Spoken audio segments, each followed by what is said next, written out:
We have some torn tie rod or steering rack boots, and we're going to be replacing them. And this is something you got to do to help protect and maintain your tie rods, which is for your steering on your car. And so this is what it looks like. I've already got this side removed. We're going to remove off the other side of the car. This is your outer tie rod. This is your inner tie rod. So I'm just going to go in there and clean this up, get all that old grease off. And then you're going to want to use high pressure grease. So it's a specific formula of grease.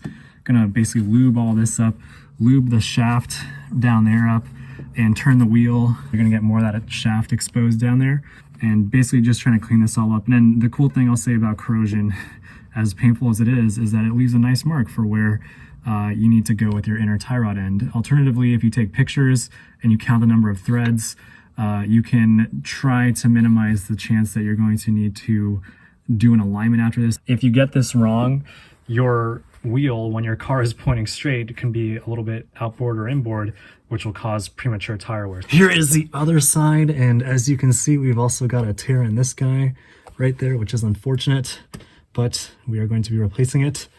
So you've got some kind of retaining clip on the inboard side, and then there's an additional retaining clip on the outboard side. And then after you loosen up these clamps, you can just pull this thing off. You don't need to worry about popping any of that stuff. The only thing you're going to be doing here is loosening this jam nut right here. They're going to be different sizes for every car.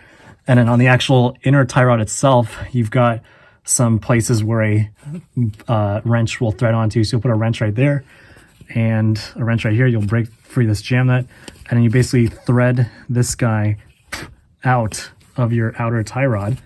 And then that is how you separate it like that from your outer tie rod. So you just keep on screwing this thing, because this thing rotates just like that. So you just keep on rotating it. And then when you get near the end, you can actually move the knuckle, and then you'll remove your jam nut completely from your inner tie rod. And then once you've removed this clip here and this clip right here, you can then pull off this guy just like I did on that side. That's what it will look like. Just broke my jam nut on this guy from our outer tie rod, and now on our inner tie rod we can literally just keep turning it like this. Here's what things look like with that pick underneath, and I've almost got this thing off. Just slip it under, and just like a car key ring, you keep on rotating it around until it slips all the way off. And here's that other boot right there. And I really like Honda, and I appreciate them for using this really simple design of just a clamp. Now that guy's pretty much all the way off. So now that thing's off, this guy in theory should be able to start separating from that. And it's always interesting to get these old seals off. Flat out would probably be a better idea, but you just keep on working it. There you go. There you go. So you got this guy off of our steering rack, clamps off. There's our lock ring. Okay, lock ring, and a little clip right there. And now all you have to do is pull this guy the rest of the way off.